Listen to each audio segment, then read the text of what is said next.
Jira jirtu hordoftoota kanaalee maatii taayituu guddinuu bakka jirtanitti nagaa fi salaamtaan teenya isin agarsiisachaa viidiyoo gabaabaa barnoota yuutuubiitiin wal qabatu tokko qabadee dhiyaatee jira. Barnoonni keenyas yeroo baay'ee yuutuub chaanaalee keenya irratti viidiyoo garaagaraa yeroo aplood goonee feenu viidiyoon san vii argachuu dhabuu mala.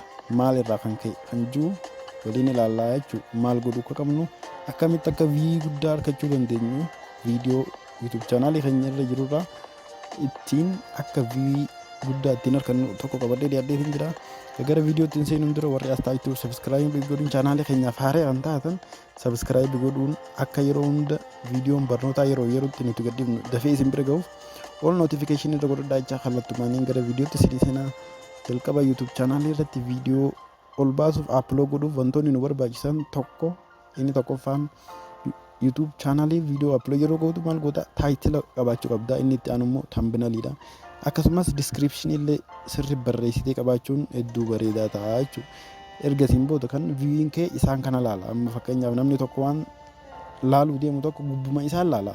Gubbaa isaa yoo ittiin tolle keessa gasseen hin laalu. Saniifuu gubbaa isaa laaluun dirqama ta'a. Gubbaa isaa erga laalteen booda gubbaan isaa sitti tollaan keessa gabbutee kan akka laaltu si godhu gubbaa isaati jechuudha. Gubbaan isaa kunis tambinal jedhama. Tambinaliin kun amma fakkeenyaaf viiwiin isa kanarraa harkadde xiqqaa yoo ta'e dirqama jijjiiruun qaba jechuudha.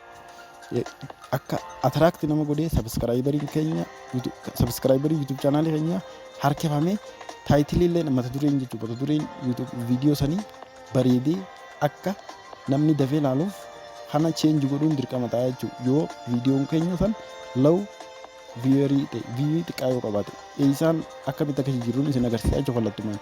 Amma fakkeenyaaf yuutuub chaanaalii browzarii erga kana bantanii seentanii iddoo piroofaayiliin keessan jirtu irra bu'uun maal gootanii karaa yuutuub istiidiyoo koompitara keessanii seentanii namoonni bilbila irratti fayyadamtan bilbila keessan maal gootanii diskitoop saayitii godhuun dirqama. Yoo diskitoop saayitii godhachuu baattan waan inni nu jedhu hunda agarta waan ta'eef diskitoop saayitii godhachuun dirqama ta'a jechuudha.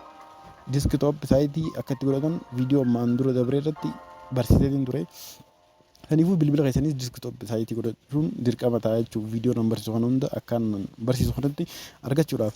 Erga yuutuub istiidiyoo seentaniin akkana gara daashboordiitti isin fidaa. Daashboordii irra erga dhuftan maal godhanii koontentii iddootti seentan koontentii irra kan viidiyoon akka jirutti waa hunda ediit ittiin godhachuu dandeessan. Akka barbaadanitti cheenjis godhuu dandeessan. Akka barbaadan godhuu dandeessan jechuudha. Saniifuu nama fakkeenyaaf viidiyoon inni tokkoffaarra jiru kun wanni lawvii waan agarsiiseef jijjiiruun barbaada taanaan akkanatti irra dhufaa jechuudha. Viidiyoo mara dhuftaa gama jalqabaarra mallattoo qalamaa jira. Mallattoo qalamaa kanarra diiteel irra bu'uudhaan maal godhanii taambinalii viidicha kana jijjiiruu qaba jechuudha. Erga akkanatti irratti tuqeen boodatti taayitilii yoo barbaachisaa ta'e ni jijjiirtanii yooniif immoo hin barbaannes dhiisuu dandeessanii garuu kan nama harkisu kan namni dafee dura arku viidiyoo dura taayitilii fi tambinalii yuutuub chaanaalii keessaniiti. Amma kanas si dhufee erga kan dhufeen boodatti tambinalii kanaan jijjiiruu barbaada taanaan maaliif godha akkanattiin karsarii koompitara irra geessaa jechuudha. Yoo bilbila ta'e akkanumatti irra dhayitanii oopshin waan jettu jira. Oopshin irratti kilik gootan. Erga kilik gootaniin booda cheenji siin jedhanii.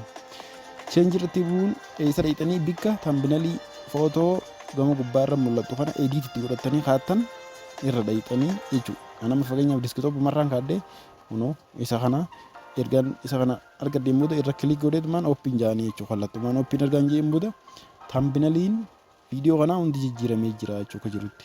Taayitilii illee akkasuma jirutti yoo jijjiirrachuu barbaadan akkanatti iddoo gama jalqabaa kanarra dhufuudhaan akka jirutti salleekti gootee dhaamsitee kabiraa barreessuu dandeessa jechuudha.